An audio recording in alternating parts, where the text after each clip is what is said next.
What is that?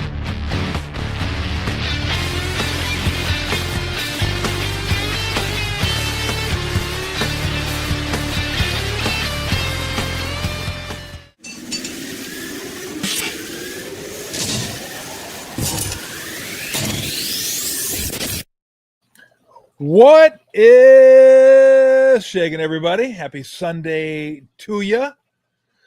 We're all back together again. Fergie's back from down under. We'll talk a little bit about that. Max here, Daniel here.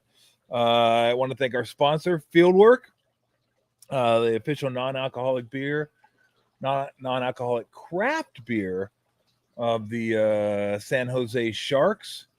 And how'd that get there? What is that? It's a Fieldwork. Oh, did you put that out there? Well, what do you know? What happened? And you can also get these too while you're there. They serve pulp there too, so it's not all non-alcoholic beer. Which, by the way, that's what I've been drinking today. I'm like, yeah, I'll wait for the show to have my first beer. So I dig into a pulp. Thank you for that. So if you're at the Tank, you can get your non-alcoholic beer over there. They got Headliner and whatever. I don't know the names of all the beers. Pulp is at the locations there too. So if you go to a Shark game, you want want a little more octane, you can get your Pulp, get whatever. If you want non-alcoholic for whatever reason, go get your non-alcoholic beer, the official non-alcoholic craft beer of the San Jose Sharks. Welcome back. Good to be back, kind of. It's been a while. Work gets in the way. It has been a while. 3 weeks worth. 3 weeks Yeah, down under, time, down in long New Zealand and Australia. New Zealand, Australia, Wow. and trying to watch NFL football at the different times. Tuesday night football. Yeah, Tuesday night football, Monday football, the Sunday football, and right. some of the games start at 2 a.m. and wreaked havoc on my sleep. That's crazy over there. Did you notice, like, when you went to the bar or anything, was there a lot of people watching football there? Yeah, you know what? I wasn't going to the bar too often at 10 a.m. Yeah. You know, not very. Not, I say Well, not very let's often, make not it very often. perfectly clear that wouldn't be completely unlike you. I mean, No, you it wouldn't be opposed to that. And I'm always a big believer if it's 5 o'clock somewhere. Exactly. And this was a family trip. If it was like me, you, and Steve, yeah. of course we'd be at the bar at 10 o'clock. Absolutely. This was Why not? if I could fit it in. We had a lot of activities we're doing. Yeah. But I tried to find a way to fit the Niner games in for sure. But I did notice in the bars in the evening a lot of replays. Oh, really? A lot of replays of games. People asking to, can I see this game? And we'll put it up on the big screen, which was kind of nice, even though I knew the outcome. Yeah. Just to watch them was nice getaway. Yeah, just to have it on the screen. So we'll get into a little bit of that. And what's the name? So Matt can try to find a picture of this. What's the name of that road you took? Skipper's Canyon. Skipper's Canyon Road. Find a picture if you of that, Google Max. the most dangerous roads in New Zealand, that's number one. This thing was insane. They took a bus from this to get to a boat ride out. Jet boat ride. This road is this is one of those things you see like on the Discovery Channel where you're looking over the edge and you're seeing a 500-foot drop and you're like, hell no. No. And they took that. You said people were crying on the bus? Crying in the back. I mean, I didn't want to look. And my brother-in-law was. There it is right there. I mean, and it's sheer cliff straight down. And that's actually one of the lower shots of it. I mean, it goes up the hill, and that's actually closer to that's only a couple hundred feet. And it gets way up at the top and so narrow. And the driver's driving it like he's driving on a freeway. And by the way, that was a Jeep. They were in a bus. We were in a bus. And there was turns you had to take and driving scrape on the that side thing. of the bus. Yeah. Scraping the side of the Needless mountain. to say, it was an eye opener. It was I bet, or an eye closer, Or whatever way you want to look at it. Different rules in New Zealand than the United States. All right, let's get to the game today. I don't know what to make of this game. It was more like Arizona was so bad, so inept, so undisciplined. What they end up with 17 penalties? 17 penalties. I mean, I think we turned over to the Kansas City game before they knelt down the final couple seconds, but I'm pretty sure it was just kneel downs. But I think they had 17 penalties. We'll get to that in a minute. I want to get to the entirety of the game and how much of it was the Niners, what Purdy looked like, and going forward, what that division looks like with the Rams beating the Seahawks today. But we do got to spend a couple minutes talking about Coach John Beam. Absolutely. He was a coach at Laney, I believe Skyline before Skyline that. High School for a long time. Yeah, and he was Weston's head coach when Weston played over at Laney. So I knew Coach Beam. I didn't know him well. Had him on the radio before, and just a sweetheart of a guy.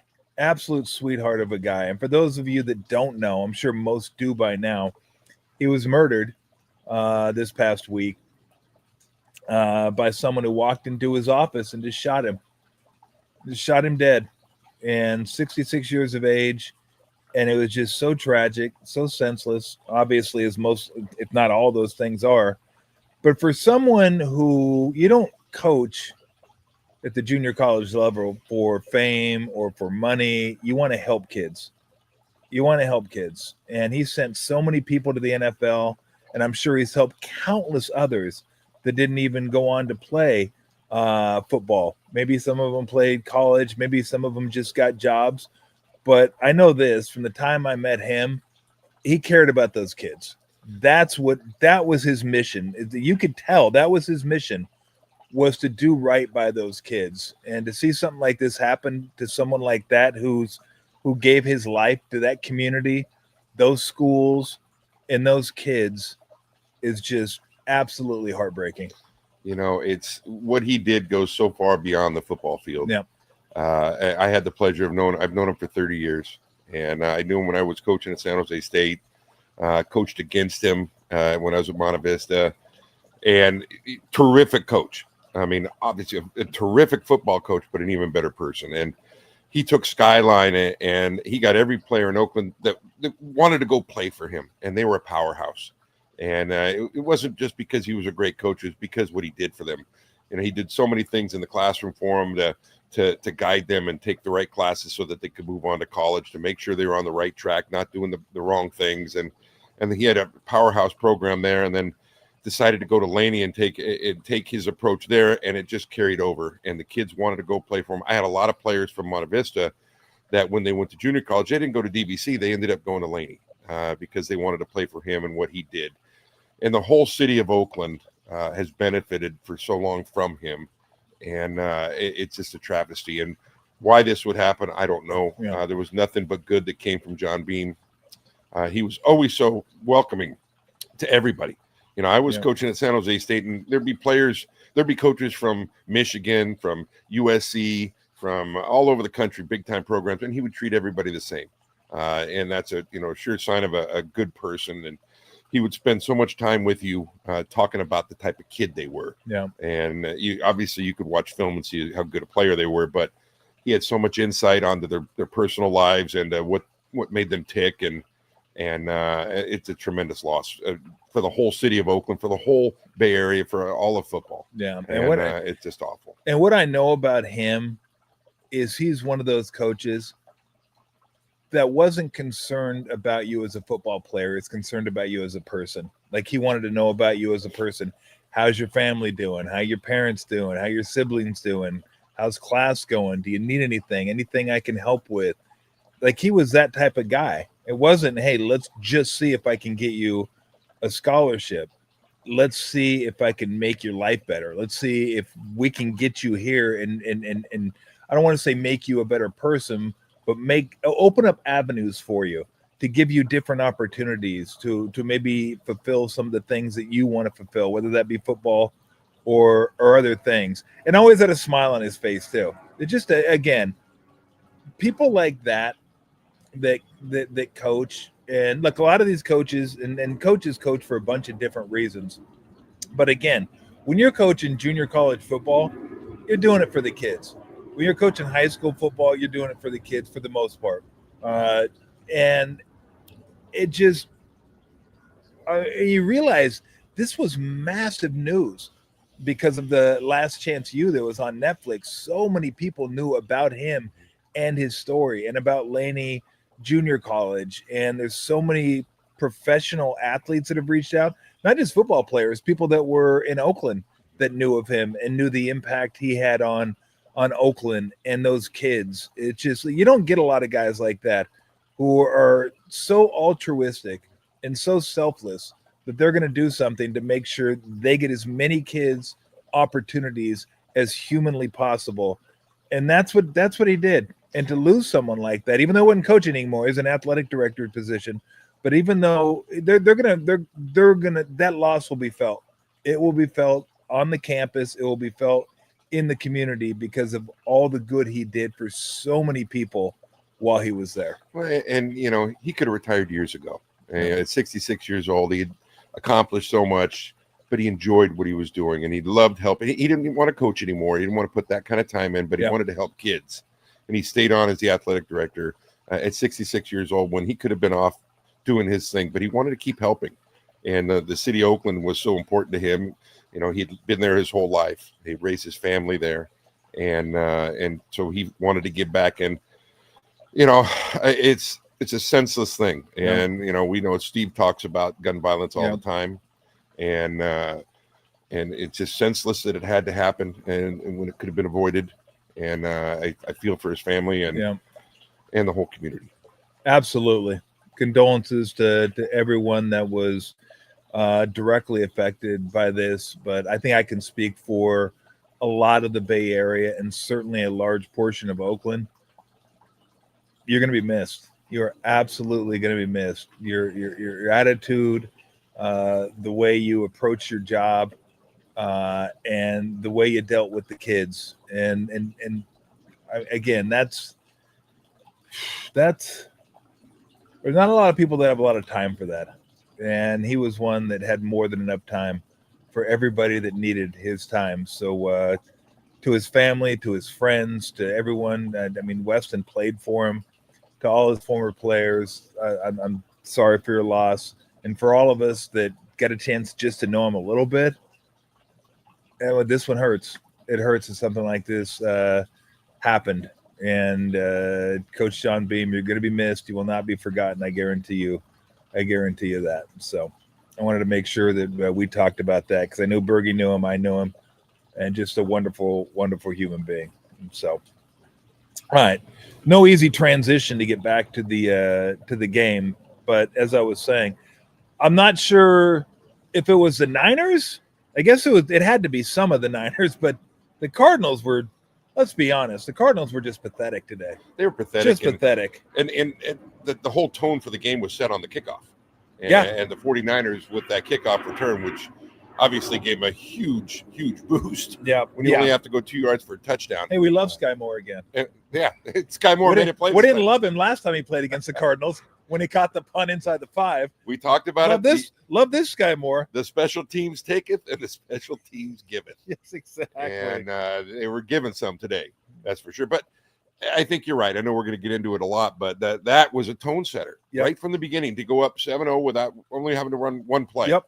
And that kind of set the tone for things on the whole game. Yep. 17 penalties, 130 yards, which, by the way, everybody, is not a record. I gave Bergie one guess. I go, guess which team has the record for most penalties in a game? And you'll be shocked to know he got it on the first attempt. I think just about everybody would get that that follows NFL football. That's for sure. Yes, it's the Raiders. Of course it is. What I didn't figure on, what is the Raiders in 2016 edition? I thought it'd be like the 80s, 70s, something like that. 2016 Raiders, 23 penalties, 200 yards, and the kicker, they won the game in overtime. How you win a game with 23 penalties is beyond me. But they scored 30 points. And scored 30 points. Yeah, it was 30-24. They beat the Buccaneers in overtime. Absolutely amazing. So not surprising the Raiders got the 23 penalties. A little surprising they won, but go figure. Yeah, so Brock comes back today. Pearsall comes back today. I thought Brock was good. And you could see some of the plays they call, some of the designs of the plays. He can call when Brock's in there because Brock can roll out and Brock can do some stuff. And I thought he was good. He wasn't special today. He didn't have to be special. Brock will throw some balls that make you go, woo, woo, woo. And that's what he's always done. He's always done that. But the one thing Brock is afraid to throw a ball in there. You know, they didn't have to do much today. It was just there was no flow to this game. Really there were wasn't. so many penalties and then the turnovers that the Niners benefited from big time. And I felt like they didn't have to run a lot of plays to get the points they got. And, they did have to. I think one of the big things they're going to have to do is they got to do a little bit better job of finishing drives, not having to settle for field goals in the future. Because we both have said they're going to need to score a lot of points down the road to win games because their defense is so banged up. But, he did what he needed to do. He got away with a couple of throws, you said, but he made some good throws as well. He did. And he didn't do much with his feet today. Didn't have to. No, he didn't. He had pretty good protection most of the game. And when he did kind of move in the pocket, he was able to make the throw, not have to run. Yeah, he didn't run at all. He had one run. It was a sack. It was a 7-yard sack he took. They didn't run a ton, but they were effective. McCaffrey had 13 carries for 81 yards. They got 6.2, which is almost double what they usually average. Kittle was big today. Jennings had 4. McCaffrey had 5. Pierce only had 1. Didn't even get a yard. 1 for 0. It was efficient is what it was. There wasn't anything like wow, like show-stopping type plays, but it was efficient, and they just kind of let the Cardinals kind of dig themselves a hole, which they were more than happy to do. Well, and if you were to tell me that Jacoby Brissett would throw for 400 yards approximately, and have the percentage that he did, he was darn near 70%. Yep. But they wouldn't get any touchdowns out of it, and the 2 interceptions obviously were big. That going into the game, if you just said he threw for 400 yards, I would think the Niners would be in trouble. Yeah, but they weren't, and they bent, but they didn't break. I'd be interested to see in the stats is how many plays the Niners actually ran. I don't think a lot because Brock didn't have to throw a lot, and McCaffrey didn't get a ton of carries like he has in weeks past. Yeah. And it just seems like the Niners were efficient with what they did. They scored, and then the Cardinals had a lot of plays. They ran a lot of plays. There you go. They were outgained by 200 yards. Yeah. They won the game. First time since 2007. That's from Josh Jabot. 51 plays. Which is not very much. What they had. Compare that to Brissett. Brissett threw it 57 times. Yes. They had 57, 67, 71 plays. So 20 more plays. Yeah, that's probably 3 more possessions worth. Yeah. You have 7 or 8 plays in a possession. Sometimes that's a lot. Yeah. And to be able to win that decisively, but the turnovers, once again, 3-0. Yep. 3 turnovers to 0. That you can't overcome that. We've seen the Niners try to do that, and there's no way the Cardinals were going to do it either. And the Cardinals moved the ball. They were really good moving the ball. They just could not finish, and they were beat themselves with the penalty. And the game was not indicative of the score, I don't think. But it's just the penalties and the turnovers are what killed them. Yeah, no doubt. Well, we said before he went on vacation, they're going to have to score 30 a game. They scored 41 today. And again, a lot of that was the Cardinals and just how shitty they were. They were awful today. They just could not get out of their own way. Whenever they did something good, it'd get called back as a penalty. Or you do something good, then you do something bad, and then do something else bad. Although it was funny. I wish you guys would have been over here. You would have enjoyed on the Lenore pick. Go back and watch the highlights of that. And go back and watch the end of that with the tackle just kind of skimping. He's like, the old lineman was running. He looked like, he said he was like what's his face? Richard Keel in Happy Gilmore, where he's chasing down a shooter. He goes, "That's Mr. Gilmore's jacket," and he's like chasing after. Looked just like he looked just like him chasing after Lenore. I was like, oh my God, he did. He looked just like him running after Lenore. But that was obviously huge. So I don't know. Look, I don't know. Do we have a update on Bethune and his injury? Because linebackers were like dropping like flies tonight. Bethune goes out, then Robinson gets dinged, then Gifford gets dinged. I'm like, they're gonna have safeties starting to play linebacker. They're like losing linebackers. It's not a Niner football game unless you lose somebody. You got to lose somebody. If you don't, it's not a Niner football game. That's just been established this year. It's so hopefully Bethune. I don't even know what Bethune's injury was. I don't either. I just heard them talking. And in fact, the game was kind of out of hand. We were watching both games going on the other TV. Yep. And they discussed him getting hurt. And then when Robinson went down, wasn't sure exactly what was going to happen there, but he was able to come back. But speaking of the injuries, coming back from injury, Juwan Jennings, I thought had a real nice game today. He made some good catches, went up and caught the ball well. And that's going to benefit them. He hadn't done much in the past few weeks. Pearsall's going to get nothing but better as he gets back into the swing of things. But you're right. The injury thing, I was actually hoping, and I was telling you, pull guys out there at the end, get them out of there. They got some of them out of there because you can't afford to get anybody else hurt. Yeah, and that's going to be a year ender if they do that. No, absolutely. I thought now the Niners only had one penalty. By the way, the Niners had 2 picks. When's the last time they had 2 picks? I mean, it took them 15 games to get 1 pick. They have 2 today. That's incredible. Okay, going to need additional testing to see if Bethune has a high ankle sprain. High ankle sprain, that's probably 4 weeks. I mean, just a guess. High ankle sprains are brutal. Well, they got to buy. Yeah, you don't want – when's that coming up? Soon? I think it's coming up in a couple of weeks. Yeah, it's like week 13 or week 14, something like that. Niners had 1 penalty. And that penalty was a dead ball foul. It got somebody a benching. It got him a benching, and it got them points. It got them points. Renardo Green with the kind of the punch to McBride's face mask, which McBride started it, but it's like when 2 kids fight. It's whoever gets caught is going to pay the price. You can't come back and say, well, he started it. It never works. No one cares at that point. They didn't care. And who cares if they hit you in the helmet? You got a helmet on. It's not going to hurt. They got a helmet on. Although they did give McBride the cheap 15-yarder to play after that. Talk about a makeup call. The old call. NBA makeup call. Yeah. Right, I didn't know you couldn't do the sniffer anymore, the snot wiper. I didn't know that was illegal. I think it's stupid. I wouldn't do it anyway, but I didn't know that one.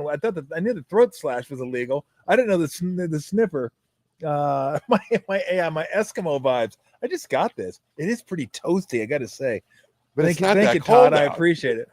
No, I know. I just wanted to wear it. I just bought it. I wanted to wear the damn thing. Well, it's not that cold out because this fire is raging right now. This fire is very nice. This thing is toasty. So Shanahan was hot. He was hot because they were about to get off the field. Renardo Green picks up the 15-yarder. They get the first down, end up getting a field goal. Now, Renardo Green didn't play the rest of the series. He got his helmet off sitting on the bench.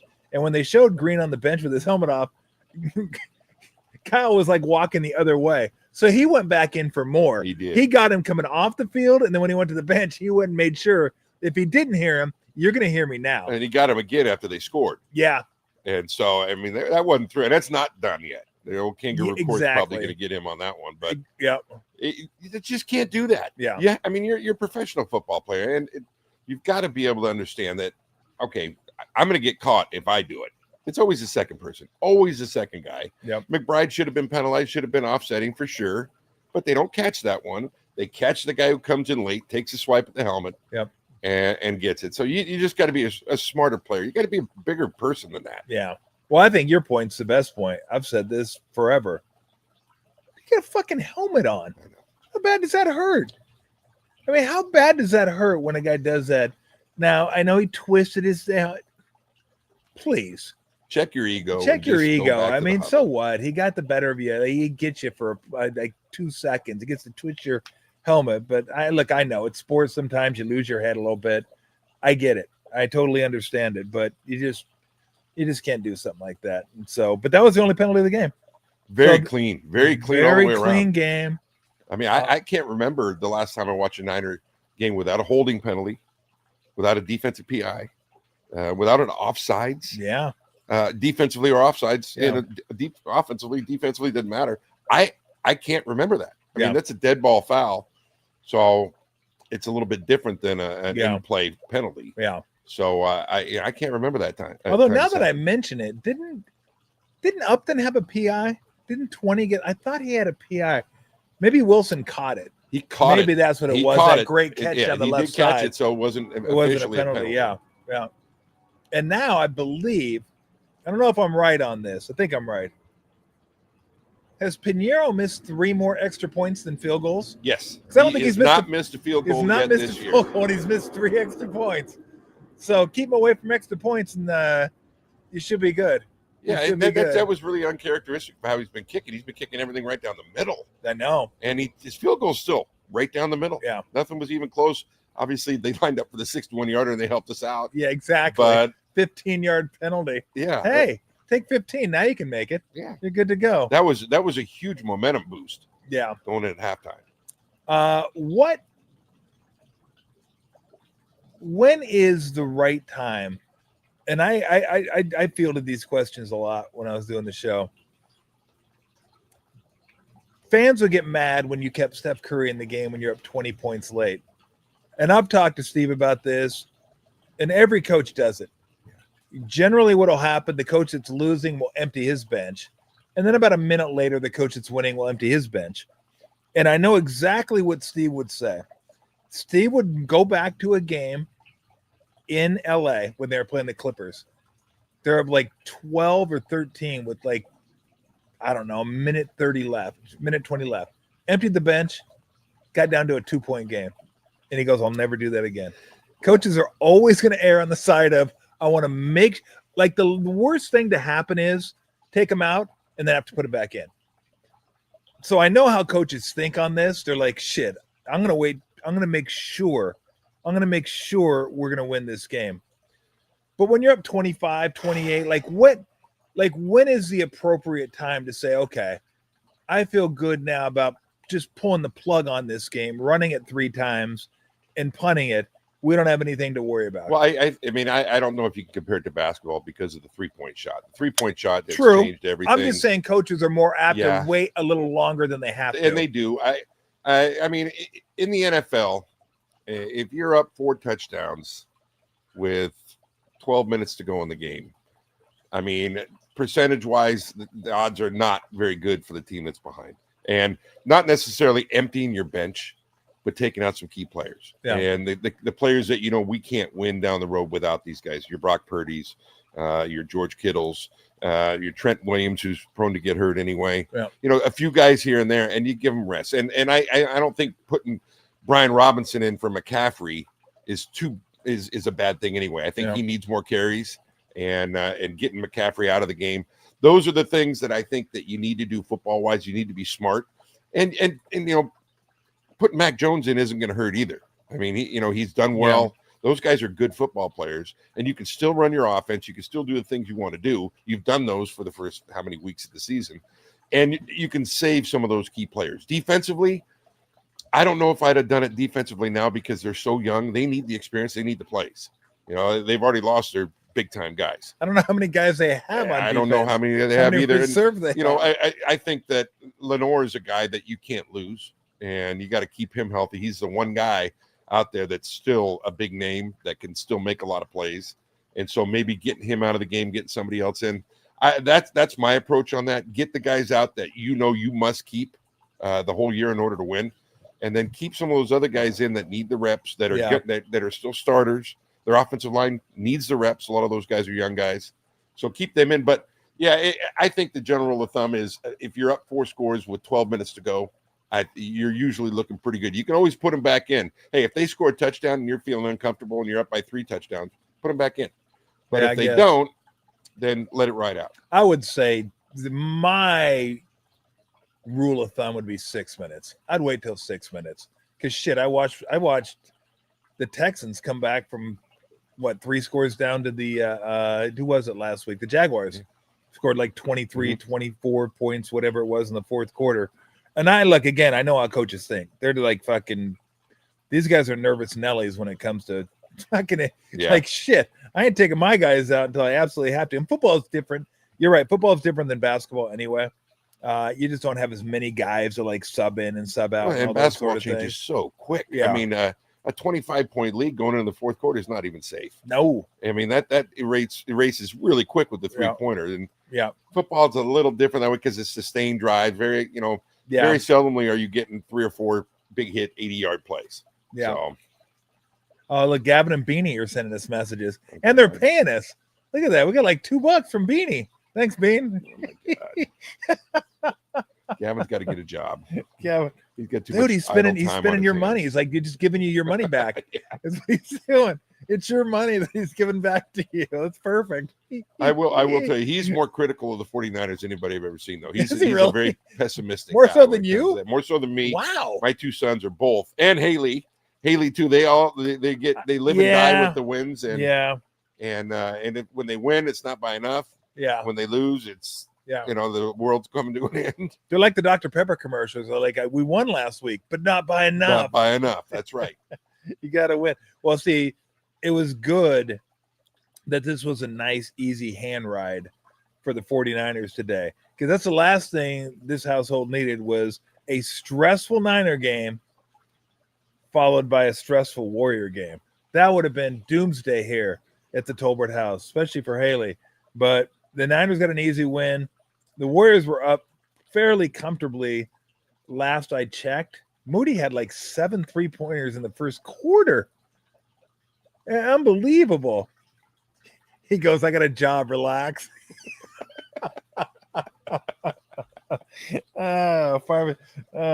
If you're going to say that to your dad, you better pay for that one. That's you paid right. for the last one. You better pay for that one. Making too. money, he can pay us now.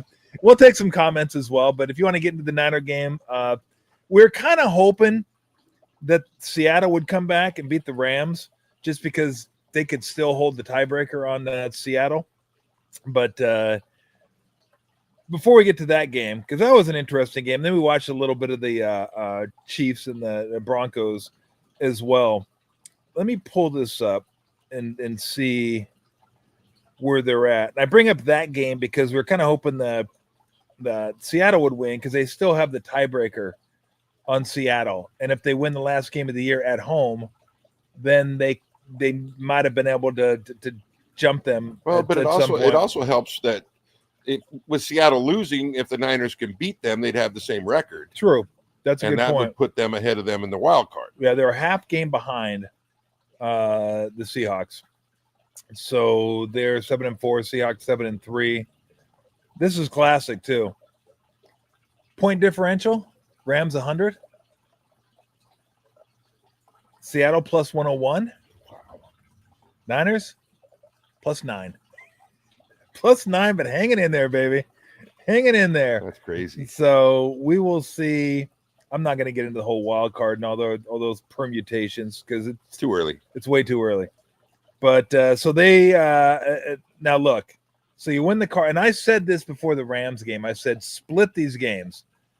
Rams were going to be tough, and it was. They needed to score literally every possession of that game, and the Jennings fumble kind of doomed them. But when you're playing the Rams, and thing is though, play by play, like down by down, Seattle outplayed the Rams today. They did. They were like the better team play by play, but turned the ball over 4 times, and Sam Darnold's out there throwing it around. They had a chance to win at the end. They did. Both defenses are good. Really good. I mean, really good defenses.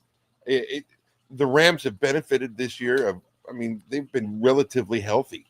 They've had all their guys. Nakua missed a game, maybe a game and a half, but for the most part, their offensive line, their whole defense has been healthy the whole year.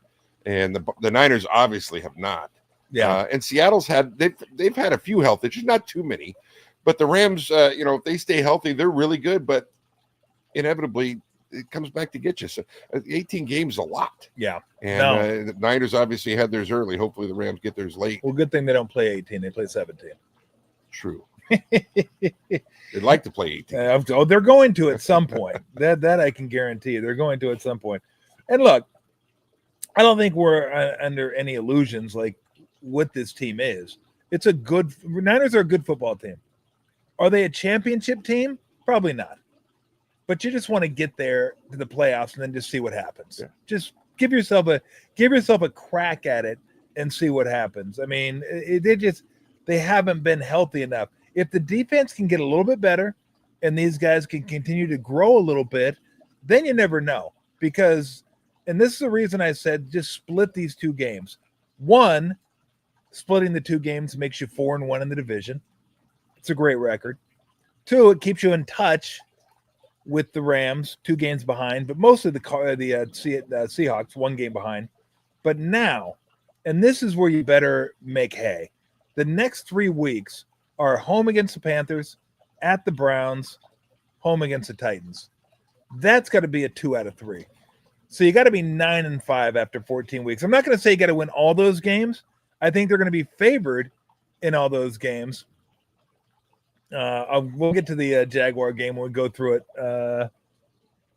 Thank you, sir, for the Ogden owes me $4.99. So Ogden's actually paying $4.99. Appreciate that. Thank you, Ogden.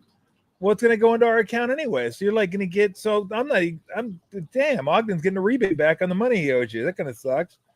So Panthers at Browns, Titans.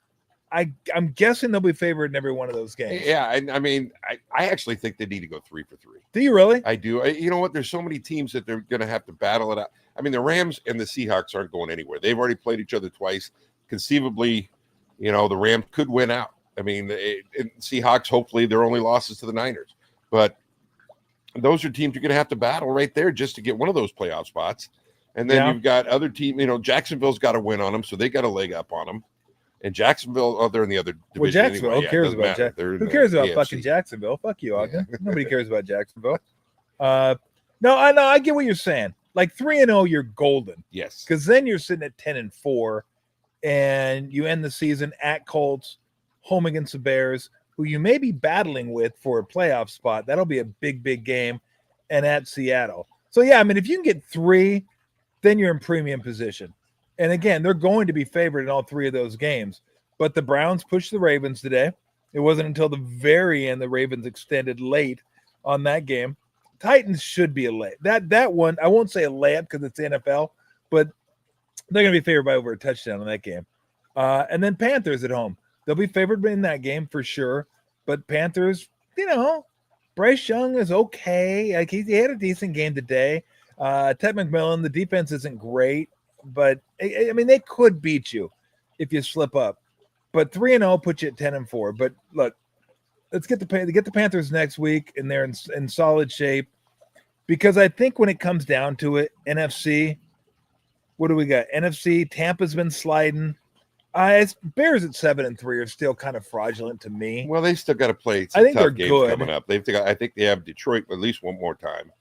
Yeah, they got a bunch of division games there. They Bay.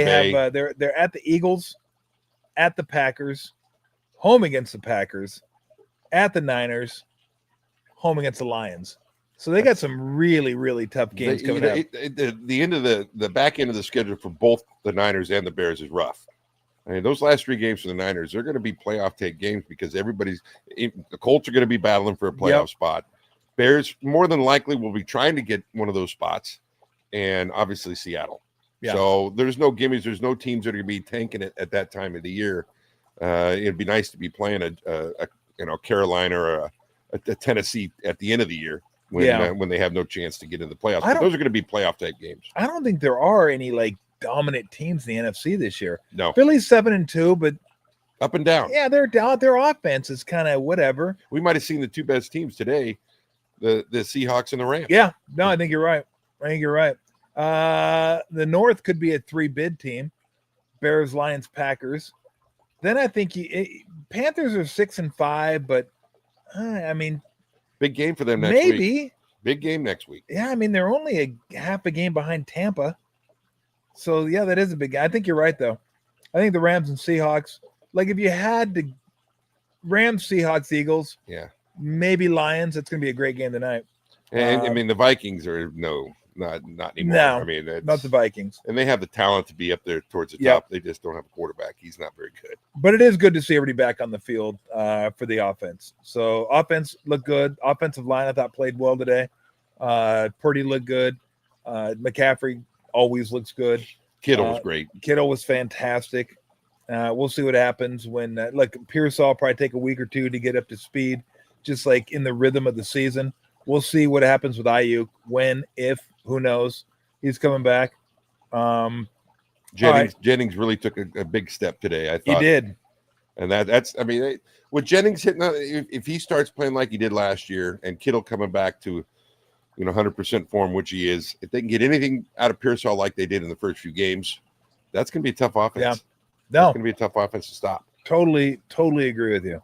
So let's take a real quick, and we'll take some comments too. Just kind of thoughts from around the league today.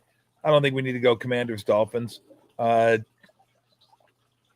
Jaguars dominated the hair bowl between Herbert and Lawrence. I was a little shocked. Who at has that. better hair, Lawrence or Herbert? I got to go Herbert. That is. Does he use a straightener? Does Trevor Lawrence use like a hair straightener? That thing is just, it's like literally straight down. And well, if I can quote someone I know, I didn't say this, and I'm not going to give up his or her identity, but I asked who has better hair, and they said Herbert. And I said, why? And they said Lawrence has girl hair. I was like, straight. What? I go, what does that mean? He goes, it's too straight. It's like kind of girl hair. I go, okay. I mean, that's not a bad thing, is it? I don't know. I like Herbert's hair better. I'm like, okay. So, and then Lauren said, well, screw you. Our team's going to win 35-6. Although it wouldn't surprise me if he didn't have a great game. That was a shocking score, though. I didn't see that. I know that. Take a guess what Lawrence was today. I'm going to say he was probably 24 for 32 for 295. How about 14 for 22 for $153? That's it. I didn't watch. I just saw the score. That is it. Herbert was 10 for 18 for 81. Well, I know he was. I have him in 81. Fantasy. Not good Lord. Fantastic. That's for sure. But they're banged up. But that's not an excuse to get beat that badly. I mean, they're supposed to have a great defense. The Chargers do. They're not too beat up defensively. Offensively, they are. Their offensive line's really beat up. But that just was a bad effort. Yeah. Bears take down the Vikings. I don't know how many sacks Caleb Williams got out of today, but it was a ton. I was like, oh, he's sacked. No, he's not. Oh, no, he's not. Oh, oh my God. Like, he made some pretty incredible plays. And if I'm Kevin O'Connell right now, I'm thinking to myself, why don't we keep Sam Darnold? Why don't we keep someone who's going to be in the running? Or Daniel Jones. For MVP? Yeah, Daniel Jones, although Daniel Jones didn't do much for him. Well, Sam Darnold proved he can go 14-3 with that team. He did. And then you're like, well, we drafted really high. Who cares if you drafted really high? You drafted really high because you want a quarterback, right, of the future. You had Sam Darnold. He could have been your quarterback of the future the way he was playing. He's young. People forget he's not that old. McCarthy had some throws today that were wow. The first drive. And he's got receivers that are terrific. Oh, the best in the, some of the best in the league. Yeah, Naylor's good. Yeah, and Aaron Jones is no slouch as a running back. Yeah. They've got a solid group, and they're wasting it. They're wasting it. And I don't see it with McCarthy. I just don't see his skill set that's going to get better. I haven't seen it either. You'd think that they would have kept at least, I said Daniel Jones because he would have been cheap. You know, he would have been cheap coming off of his contract in New York, and they weren't going to be able to keep Darnold. Too much money, too much money for him. He got a ton of money to go to Seattle, so he took that. Yeah, but they could have kept the other guy. And I don't even know what he got. Did he get that much? He got a fair amount, more than they would have liked to have played. Yeah, maybe. Hey. I mean, look, I know that's why they drafted McCarthy, because you get a quarterback. That's everyone's dream, right? To get the quarterback on a rookie scale. Then you can spend everywhere else. That's what the Niners did when they had Purdy. Now they got to pay Purdy. They got to figure out, okay, who do we want to keep? So, I mean, that's the goal. And I think it kind of started with Mahomes. When the Chiefs had Mahomes on a rookie deal, it's like, oh, my God, he's great. And we can fill out the roster.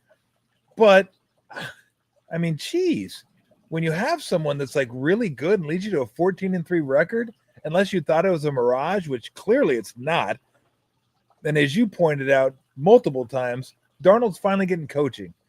Coaching makes kind of a big difference in the NFL, which is why you never know which way these quarterbacks' futures can go, especially for the ones I think that are in the very good to below mediocre. I think if you're great, even if you don't have great coaching, you're probably going to overcome that. Mm-hmm. But if you could be really good at the top end, if you have great coaching, but if you don't have good coaching, you could be below mediocre. That's a guy like Darnold. Yep. He goes like, if I'm a quarterback right now and I have a choice to go someplace, I'm like, get me to Minnesota or get me to San Francisco. Get me to one of those two places. Let me resurrect my career. Because Darnold came here before he go, and he got like, talk about a Masters. You get Shanahan and you get O'Connell. look where he is now. Yeah, there's so few guys that do it. I think McVay's always done a good job with it. Yep. I think LaFleur does a really nice job with it too. O'Connell, I think, is the best. Honestly, I think he does such a good job with quarterbacks. He just got that mentality, and Shanahan's always done a great job with it too. And it's they've made something. They've made good players look great. And they've made, the great players. I try to think of it. Who has Shanahan had that's just been an absolute great football player? Yeah. Who's the best one that he said? He had Kirk Cousins, and he made C.J. Beathard look decent. Yeah, he made all those guys. Who was the other guy? The backup for the Vikings. The backup for the Vikings. The guy that was a backup there last year. Pop that on the screen for me. He's a guy from Southern Miss. God, what was his name? Well, they had a lot of guys. I know. He won some games with him, though. Yeah, I can't remember his name. God damn it. I don't even know if he's still the backup with the Vikings. But yeah, it's the coaching thing. I mean, he got stuck in purgatory with the Jets and then with the Panthers. I mean, he wasn't getting coached at all. They weren't doing much offensively. He'd get the crap beat out of him. Yep. He comes and learns more sitting behind Brock Purdy than he did probably in the first 4 or 5 years that he played. And then he did the same thing, and he just continued to do what he was taught with San Francisco, brought it up to Minnesota, got better because he got to play under a good system, and he parlayed it into a great deal with Seattle. No, I mean it's a real deal. And again, like if you're Elway, Marino, guys, you're gonna go somewhere and you're gonna make the offensive coordinator look maybe better than he is because of your talent. Well, Mac Jones is going through it right now. He's Good made call. Mac Jones is making himself a ton of money. And guess what? If the Niners want to trade him, they're going to reap the benefits too. And not only that, if he was still playing, he's got to be smiling right now, going, God, we're winning. I'm not hurt. I'm only making $3 million. If I have to play the whole year, I could get hurt. That could cost me a lot of money down the road. He's proven he can do it. He's made himself a ton of money, whether he stays with the Niners or not, or the Niners use him as trade bait. Who knows? That's a good problem to have. Yeah, no, absolutely. Because I think other teams, Nick Mullins, he was incredible with Shanahan. They did a wonderful job with him. Thank you very much. And they were able to stay competitive with those guys. Yes. Nick Mullins was incredible with the Niners. So Shanahan, well, not JT O'Sullivan, because that wasn't Shanahan. No. That was Martz. Yeah. That was Mike Martz, the guy that got rid of a timeout 2 minutes into the game, every single game. Every game, Mike Martz was like, bro, you going to save a time? Speaking of timeouts, what's with the timeout coming out of the 2-minute warning today for the Niners? I don't understand that one. That wasn't a great one. No, I haven't seen that very often. Usually, we've talked about it for 3 or 4 minutes on the sidelines during the commercial break. Yeah. We know what we're going to do, and then go out and to kind of foul it up. And it wasn't because it's something he saw. They were misaligned. Yeah. And that one there was kind of mind-boggling, but you can't let those things happen in the future. That's for sure. No, that should never happen. No, it just shouldn't happen. So yeah, Nick Mullins was a guy that was just like he did. So like you're right. I think Mac Jones, if they wanted to, they might be able to get a 2 or 3 for him. I mean, there's going to be a lot of teams that need quarterbacks this year. Yes, and I don't think it's a very rich quarterback draft. I don't think there's a ton of people in college football that are like. And this year wasn't either. I mean, if the best you have is the kid that's playing for Tennessee now, the Miami guy, Cam Ward, I'm not sold on him one bit. No, neither am I. And he was the number 1 pick in the draft, and everybody else was mediocre at best. I don't see anybody else coming out this year that's going to be a difference maker. I agree. I mean, maybe Carson Beck might be one of the top guys. He's got the numbers, but maybe. Even then, I think you're grasping at straws. Arch Manning, we both have said he's probably going to stay. He's got to stay at least 1 more, maybe 2 more, maybe. And I don't think he's opposed to doing that. I mean, he doesn't seem to be in a hurry for anything. No, he doesn't. So what we're doing at the Packers Giants was kind of a bizarre game. Packers ended up winning by 7. Although we do say the league's better when Jameis Winston is in it. He's just so funny. He's great TV. He's great TV. He's great TV. He's gonna have a career doing something on TV when he's done. I would think so. He's got so much charisma. I would think so. Houston Titans, nobody cares. Panthers beat the Falcons in OT. Like the Falcons are the Falcons until they prove they're not the Falcons. Period. And what happened to Kirk Cousins? I don't know. He was good like 2 years ago. He is not good anymore. Awful. I know he's getting older. He hasn't played much, but not good. I mean, he went from like really good to like just no. Good thing he signed that big contract. Steelers take down the Bengals. Who cares? Aaron Rodgers hurt that game. Did he get hurt? Yeah, they pulled him out in the second half. He did something to his left hand, and I don't know if it's broken or not. He was holding it. You could see he did it. And I think that I read they're doing an MRI or X-rays to see what's going on, but it didn't look good. He was hurting pretty bad. Does he believe in MRIs? He may not. Maybe get a witch doctor. Maybe he'll say he had a RMI. There you go. That's his own version. Ravens take down the Browns. Ravens are still, I mean, come on. I mean, I know the Browns are really good defensively, and they're even better at home. There you go. The initial concern Aaron Rodgers has slight break in the left wrist. That's according to one source. He's going to undergo further testing tomorrow. And how long is going to be sidelined? That's your left wrist. Rub some dirt on it. Let's go. Put some ayahuasca on there. There you go. Let's go. Yeah, the Ravens outgained the Browns 351 to 187. So they kind of dominated, but they only went up by 7. It's just this is a weird year. Oh, and by the way, what's up, Bunny? A bunny rolling around here at night. She came over to join the show. What are you doing? You gonna come over here? Bun. Nah, she's going to her hiding spot. So we mentioned a little bit. Seattle loses the Rams 21-19. That was an interesting game because Seattle outgained them significantly. I think, 414 to 249. They outgained them.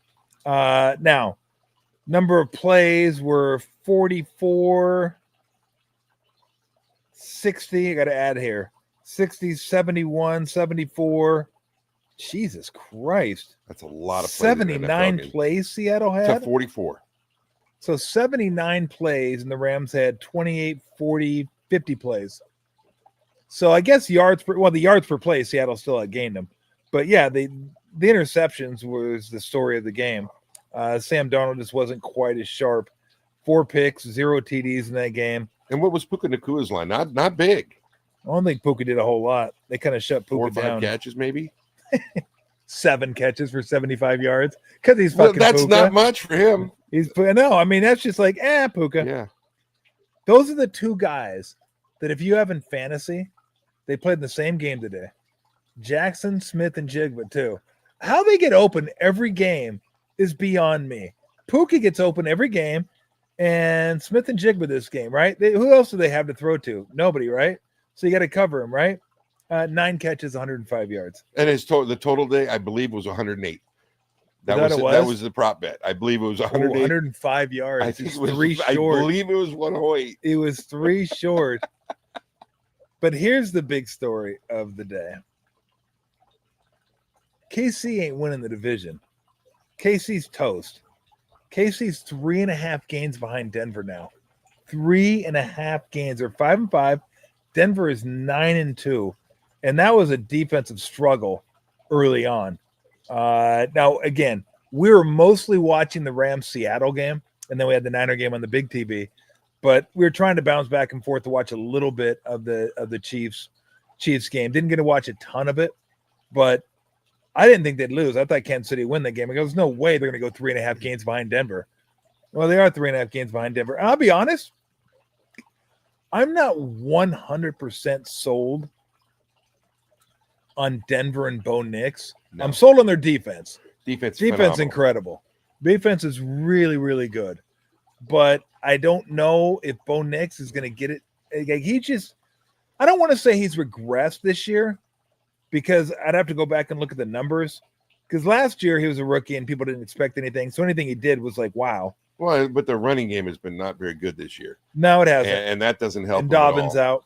Yeah. But he was okay today. 24. I mean, it was better than okay. 24 for 37. It's good. For 295 against that defense. No picks. They're a good defense too. They're a good defense. Well, and Kansas City now is 2 games behind the Chargers as well.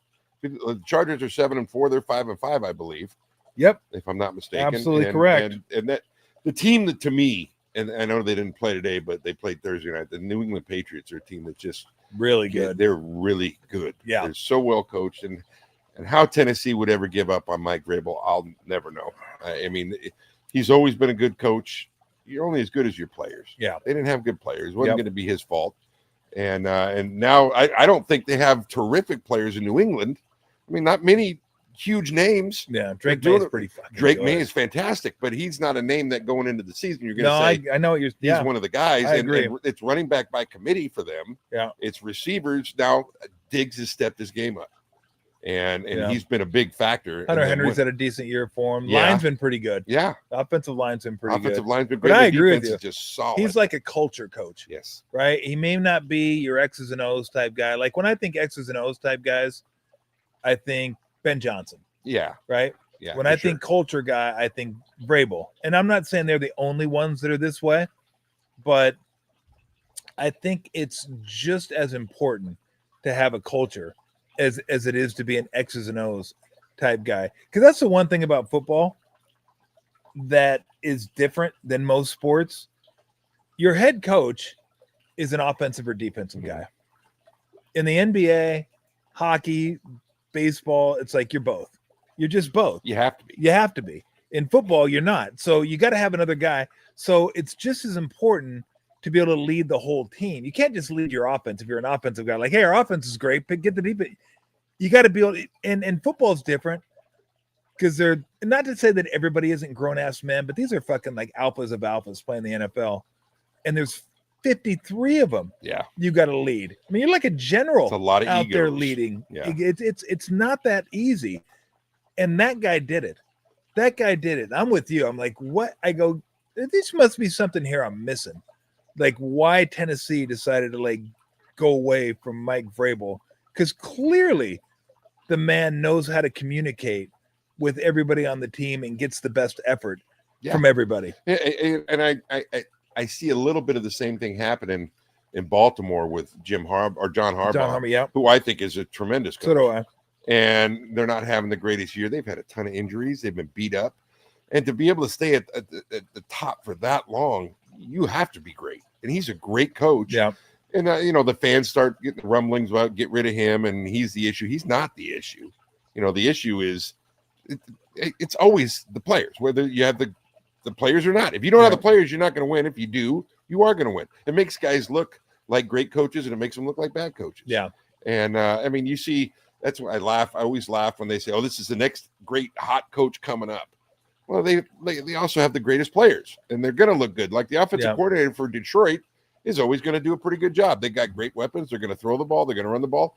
And if you're the so-called offensive coordinator for the Rams, even though McVay calls the plays, he has a guy who's designated as an offensive coordinator. Yeah. You're going to look good. You're going to get opportunities. Yeah. And it's because you have good players. Yeah. And that's just about any sport. Yeah, no, I think, is there a difference between Ben Johnson, Kyle Shanahan, maybe McVay, LaFleur, who can call plays, script plays, stuff like that? Is there a difference between them and, like, let's say, name 4 other coaches that maybe aren't great play callers? Yeah, I mean, sure there is. Because if I said there wasn't, then I'd be saying what Bill Walsh did wasn't special. We all know it was. But if you can't lead men, it doesn't fucking matter. No, it doesn't. It just doesn't matter. That is the biggest job requirement. You have to be able to lead men. Because I could find way more guys in the NFL that can come up with a creative game plan or a creative offensive game plan, defensive offense, doesn't matter, than I can that can lead men. That's why there's good coordinators that aren't good head coaches. They don't know how to fucking lead. They know how to draw a play on a fucking napkin. They can fucking do this, but to look you in the eye and be able to lead you, there's just not that many guys that can do that. So that's why it cracks me up when I hear people say the Niners should move on from Kyle Shanahan. I'm like, I mean, first off, if you're going to fire somebody, you better have somebody that's better. His players really like him. And I think you would agree this may be his best year fucking that he's 100%. fucking called plays and just kind of figured stuff out. I mean, in years past, they've had the best players. They do not this year. Yeah. But they're 7-4, and they're competing in every game, which is, I mean, and he's doing it with guys that shouldn't really be playing. Yeah. That normally wouldn't be playing. And in years past, I would say the same thing. We've talked about it before. I think that he's coached differently this year. I think he's coached each game differently according to who they were playing and how they could win the game. Yep. I think in years past, he's had his system and he was going to stick with his system and what he did no matter what. This year, he's had to open it up a little bit more, try some different things because, hey, we're not going to win just lining up and saying we're better than you. So we got to do things that way. And I think it's made him a better coach. I do. I think he'd probably tell you that. Yeah. That he's got to find ways to win, that in years past, he knew that, hey, we can show up. We're probably going to beat these guys. Yeah. Now you can't say that. Yeah. And you talk about leading men. I thought it was a joke of a hire when Detroit hired Dan Campbell. When he came in with his, we're going to bite their kneecaps. I did too. All his stuff. I was laughing. I go, come on. I did too. I mean, it was really, Harry High School type stuff. Yeah. But boy, he's a leader. Those guys want to play for him. He's a leader. They love playing for him. They trust him, and he puts a trust in his players. Yep. And that's what makes guys want to go there and play now. Well, I tell you, the biggest thing Detroit did was when because Stafford could have come to San Francisco, because I know San Francisco is interested in him. They traded him to the Rams because they wanted Goff. And I was thinking, you want Goff? Why would you want Goff? Just take Garoppolo. Fucking Goff's been amazing. But that gets back to your point, because I was thinking of basketball. When you think of the best coaches ever in NBA history, you think of Auerbach. Yep. You think of Riley. You think of Jackson. You think of Popovich. Yep. Now, I won't throw Steve in there because fuck you, Steve. I'm not going to put you in there. But Steve's, and you're playing right now, you're not listening. Exactly. But Steve's fucking a really good coach, and he is going to go down probably as one of the better coaches ever to coach in the NBA and all the success that he's had. What do they all have in common? Great players. Yeah. I mean, it's got to be both. It wasn't just Bill Walsh. It was Bill Walsh, Joe Montana, Jerry Rice. Name anybody you want from the defense. That was fucking incredible. How about their front office who drafted all those guys? Yeah, the front office. So, I mean, it's not just one, it's everybody. But one thing I do know, and I always used to say this when Phil Jackson was winning all his championships with the Bulls, I go, let him pull that Buddhist shit down in fucking Memphis or Vancouver, wherever they're playing back then. I go, let's see how many championships he wins in with that Zen shit. Let me see how many fucking championships he wins in Vancouver. Like, you can preach the Zen all you want. You can get your players to read books and fucking chant and fucking hold up the fucking your incense and do that kind of shit, and you're gonna win fucking 39 games. You're not winning a championship because you need the players. But when you get the convergence of players and coaches, then you have something. And that's one thing that I think when I look, I don't know much about Red Auerbach other than the history. But I do know about Phil. I do know about Pop, and I do know about Steve. Those guys are leaders of men. They know how to lead men, and they have the players. So it's not just one or the other. It's two things that have to kind of converge together for you to have a special teams. And the Niners had that for a couple of years where they had either the best teams or among the best teams and really good coaching staff. And I think they're getting back to that now. With Shanahan, I don't think Saleh is going to be getting a head coaching job for a couple of years at least. I think he could. I hope he doesn't, but I think he'll be here for at least a couple of years. He's one of those guys you talked about. He may not be cut out to be a head coach. Now, you know what? I mean, Bill Belichick, obviously, we know what he did in the NFL. Yep. He was terrific. He got fired from the Cleveland Browns because he couldn't win enough. That's right. And and he looked really bad when he was there. Obviously, he came back and changed that. And Saleh could do the same thing. You live and learn. And it seems to me like right now the New York Jets is not a good place to coach. That's what I was thinking. And it seems like everybody that goes there deals with the same stuff. So they might want to look a little bit higher up. I think where the issues are. I think Saleh. Yeah. No, I don't think there's any doubt about that. I think this time when Saleh is mentioned for jobs, I think he'll be maybe a little more particular. Yeah. And although that head coaching money is pretty nice. The head coaching money is nice, but one of the things that always bothered me is that how did you get a job? You got a job because you excelled at either coaching defense or offense, and you were great at it. Yeah. And then most of these guys, Shanahan's an exception, Andy Reid's a big exception. When they take the head job, they usually relinquish it to somebody else. Well, that you're putting a lot of trust into somebody that doesn't know your system, even if they've coached you with it for a while. Yeah. If I'm going to go down, I'm going to go down doing it my way. And Andy Reid has always called the plays, and Shanahan's always called the plays because that's what got him the job. They got him the job because they were good offensive minds. Yeah. And for them to relinquish that kind of defeats the purpose for why they were hired. Yeah. And same thing with the defensive coach, Steve Spagnuolo. He's had opportunities as the head coach, didn't do very well. Yeah. And he both times he relinquished his defensive play calling stuff. If I'm not mistaken, this week the Commanders head coach Dan Quinn, who's great defensive coordinator, was a great coordinator for the Seahawks, great for the Cowboys, got another opportunity as a head coach with Atlanta. Yep. Did okay, but he relinquished the duties. Yep. Went to Commanders, relinquished. He took them over again this week. Did he really? He called every defensive play this week. They gave up 13 points, and they didn't win this morning, but their defense played great. Yeah, and that's what got him the job. So why give it up? Yeah, I wonder how many head coaches call their own plays. I mean, you mentioned two of them, probably LaFleur. LaFleur does, O'Connell, and McVay, and O'Connell. All the guys that were together. Ben Johnson does in Washington. Yeah, Ben Johnson. Yeah, absolutely, Ben Johnson. So but I agree with you. That guy you had the job. Why wouldn't you call the plays? Why wouldn't you? Yeah. And Dan Campbell's an offensive guy. He took over the play calling duties last week. I saw that. And he called. I saw that. But I think we'll both agree, if you're going to call the plays, you better have a clock management guy on your staff. 100%. You better have a guy there to help you with clock management, because that's a lot to take on. Yeah. Trying to get the formations in, trying to get the plays called. You got 40 seconds, and then I got to worry about the clock and figure out where I'm going to fit these timeouts in, or not. Am I accepting that penalty? Am I not accepting that penalty? We're on defense. I got to be paying attention to what's happening there, even though I'm looking at my play sheet. Yep. And I think Kyle's been in years past, that's really hurt him. Yeah. That's been a big problem because he's so caught up with the offense. And you're right. You must have somebody that's designed specifically watching the clock, handling those duties, so that he doesn't have to do that 100% of the time. Yep. All right, let's take some comments. Then we'll get out of here and send you off into your Sunday evening. So whatever comments you want to throw up there, 49ers are going to have to outscore every team in the playoffs. Can't rely on defense at all. Let them get to the playoffs first. Well, I'm no brain surgeon, but if they outscore everybody, they're okay. That's a good point. If they outscore everybody, they're good. I like that. They're okay. So that's a true statement. I know it. I know what you meant, though. Yeah, you meant they're gonna have to fucking score. They're gonna have to score a bunch. Kittle does change everything for the offense.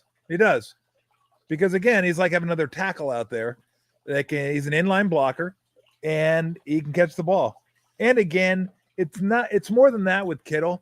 It's his attitude. It's Warner infection. Effect. Exactly. It's a Warner effect on offense. Yes. Where you're knocking guys around, you're physical, you're like, and everybody, you feed off that. He's like a little kid out there. He has so much fun.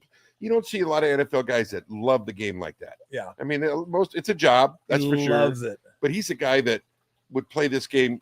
I mean, obviously it's a cliche, but he'd play it for free. Yeah. Because he loves this game, and you can tell it's infectious watching him play. Miles G said Purdy's back. Good to see. Yeah, I mean, obviously it's good to see, and hopefully, no setbacks. I didn't see any setbacks. Is him limping or anything? So hopefully, going forward, it's just it's probably something he's gonna have to continue to get treatment for throughout the rest of the year, and I'm just hoping that he can finish out the rest of the year. That probably doesn't get to 100% until the off season. Yeah, it's it's one of those. I mean, it hurts just to walk around. It's one of those things that you're not going to overcome it. It's time. It's time staying off of it, treatment, all that stuff. And obviously, you can't do it if he's playing. A day like today really helps. Yeah. When you don't have to push him to his limits and he didn't have to run very much.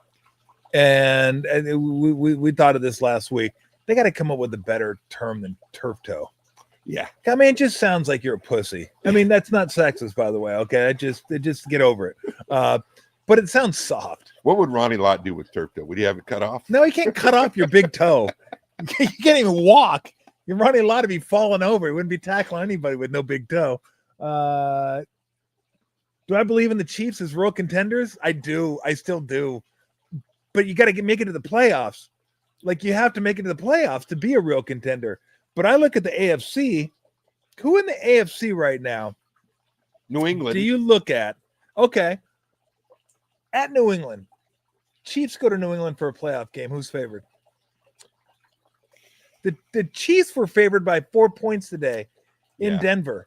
Yeah, well, but that's the betting public because they're sentimental favorite people. No, that's where the line was set. And it didn't move. Okay, you tell me, who you would favor over the Chiefs. Chiefs are on the road because they're probably going to be on the road. AFC in the playoffs. Patriots. Would you favor the Patriots over them in Foxborough? That's the one right now. If they played right now, I would. Okay. Bills. Right now. Okay, Bills. At the Bills? Yep. I'd take the Bills. Okay. Steelers. No. Ravens. No.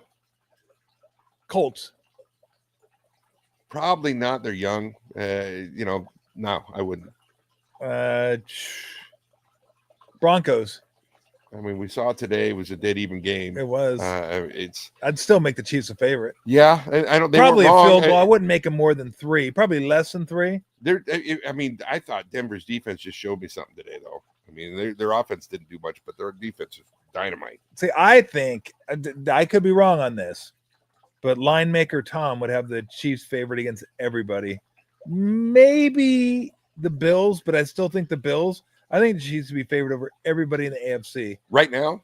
Right now on the road, I do. I believe they would be. Well, I mean, how many teams are actually ahead of them right now in the standings? Well, they're only 6 and 5. Where they're in the hunt, but they're not.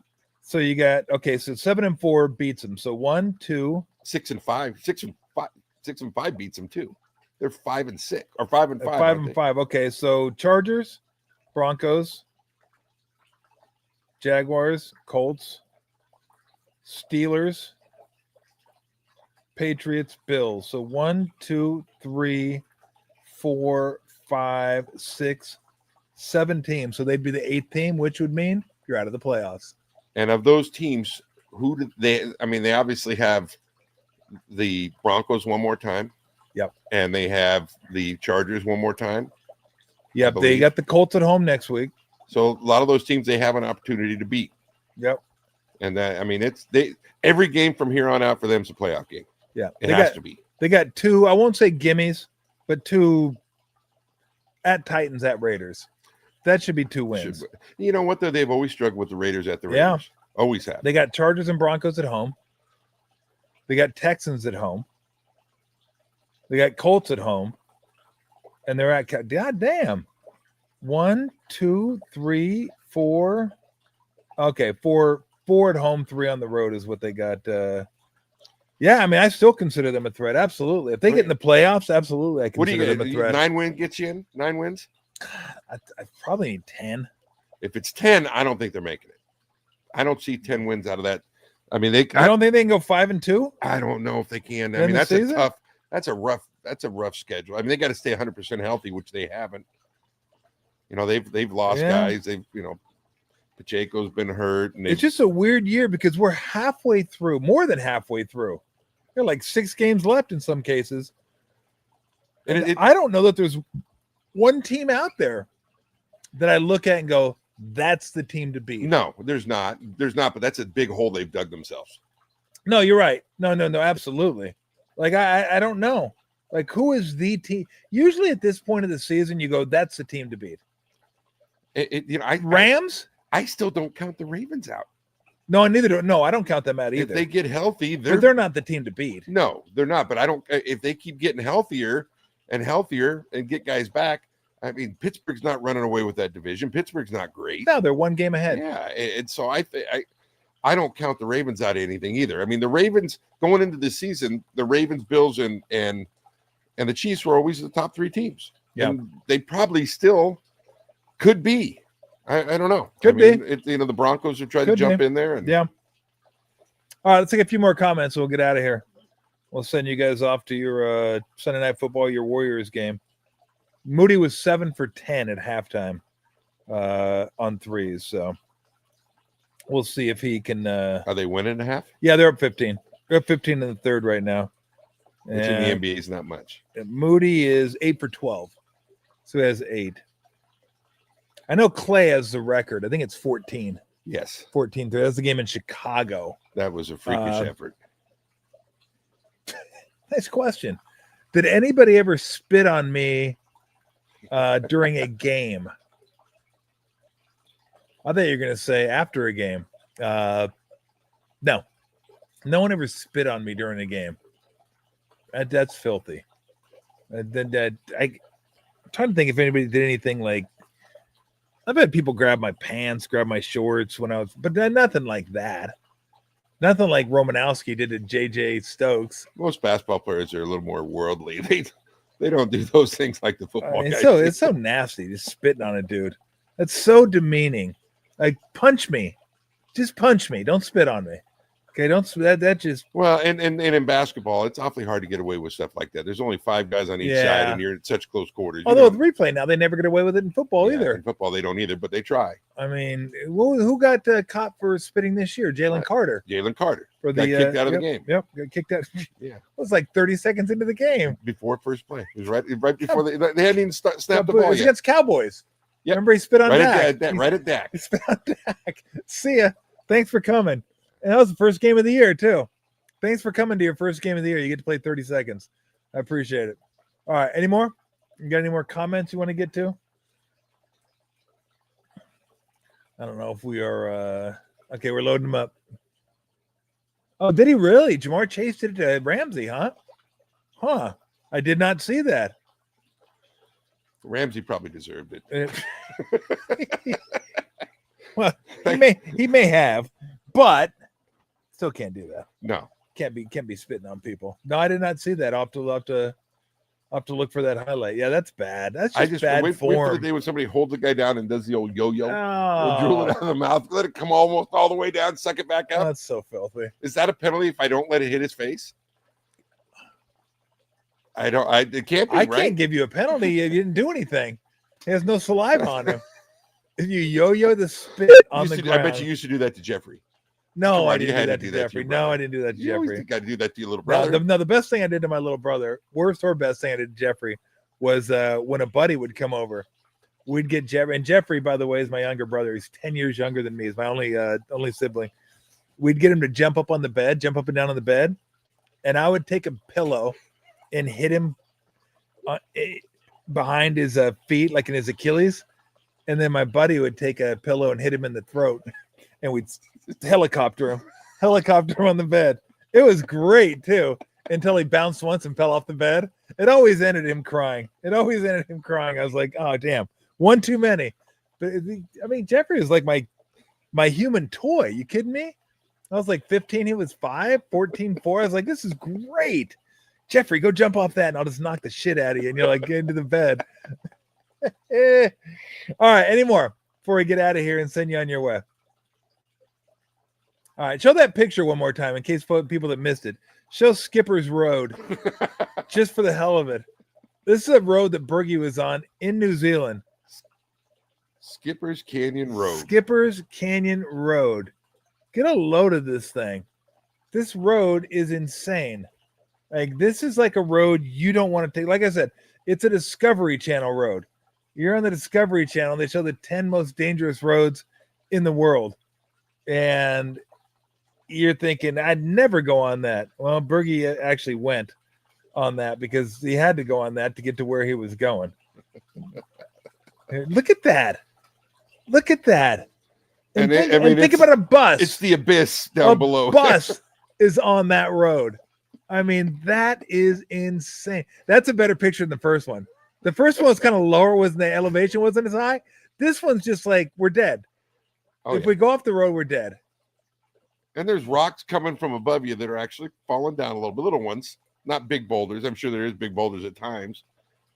Yeah, once again, that's not happening in the United States. No. There's too and many then the best part there. about it, you could actually get two vehicles that come face to face with one another. And you said one of them has to back up? One of them has to back up. Where do you back up? You better be good.